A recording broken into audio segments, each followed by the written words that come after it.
A ver, ¿qué tienen en común 2 billones de pesos, los derechos de una activista desaparecida y el futuro de la democracia en México? Pues que todo esto pasó por las manos de la Suprema Corte de Justicia en una sola semana. Y créanme, lo que se decidió ahí nos puede cambiar las reglas del juego a todos.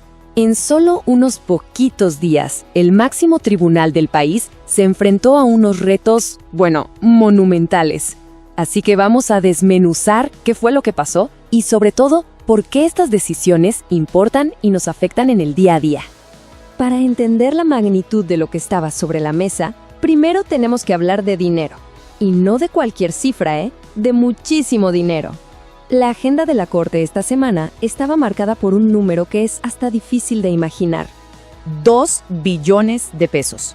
Para que nos hagamos una idea, eso es más que el presupuesto anual de varios países juntos. Esa es la cantidad que está en juego en puros juicios fiscales contra algunas de las empresas más grandes del mundo. La decisión de la Corte podría, literalmente, reescribir el presupuesto nacional. Así de grande es el tema. Y ojo, no hablamos de casos pequeños. Son casi 50 juicios de altísimo impacto contra gigantes industriales como ArcelorMittal o General Motors.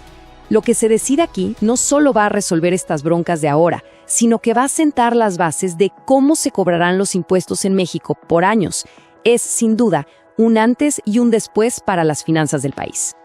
Pero bueno, estas cifras astronómicas son solo una parte de la historia. El verdadero impacto de la Corte se mide en vidas humanas.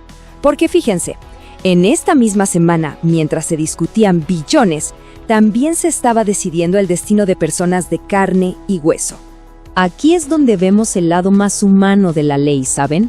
Donde la balanza de la justicia se inclina para proteger a los individuos. Y esta semana hubo una serie de casos clave que lo demuestran. Fíjense cómo fue la cosa. El martes, la Corte reabrió el caso de la activista desaparecida Claudia Uruchurtu y ordenó una nueva investigación, pero ahora con perspectiva de derechos humanos.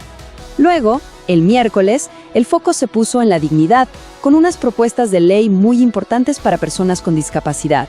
Y para rematar, el jueves, un fallo histórico que le cambió la vida a un trabajador al reconocerle su incapacidad total. Y ese fallo del jueves es lo que se conoce como un precedente obligatorio. ¿Qué es eso? Piénsenlo como una nueva regla del juego. No es que solo ayude a la persona de este caso en particular, sino que obliga a todos los demás jueces del país a usar la misma lógica en casos parecidos. O sea, un solo fallo puede generar un efecto dominó en todo el sistema de justicia. Y esas propuestas para personas con discapacidad de las que hablamos son un verdadero cambio de chip. Marcan un giro fundamental. En lugar de ver la discapacidad como un problema que hay que arreglar, la ley ahora busca construir un sistema que garantice la autonomía y la participación. Es básicamente rediseñar la justicia para que de verdad sea igual para todos. Claro, proteger los derechos de las personas muchas veces significa ponerle límites al Estado. Y ese es precisamente otro de los roles cruciales de la Corte.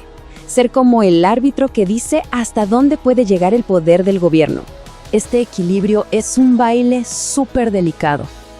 Por un lado, la Corte le dice al Estado, oye, no puedes acusar a alguien si no tienes pruebas clarísimas, y así protege al ciudadano.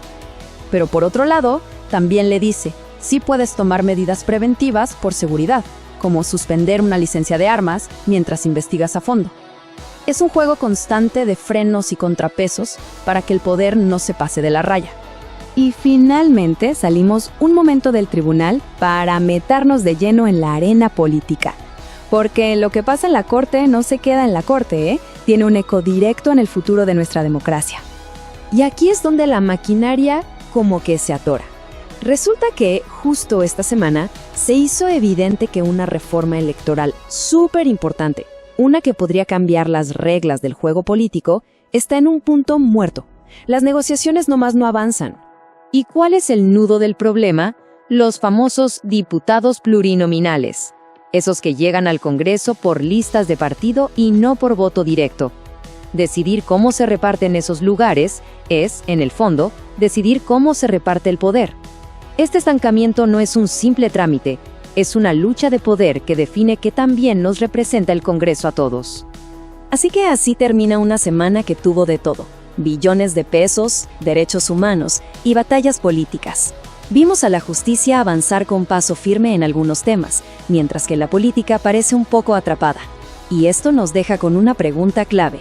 ¿Quién está moviendo realmente los hilos del futuro de México?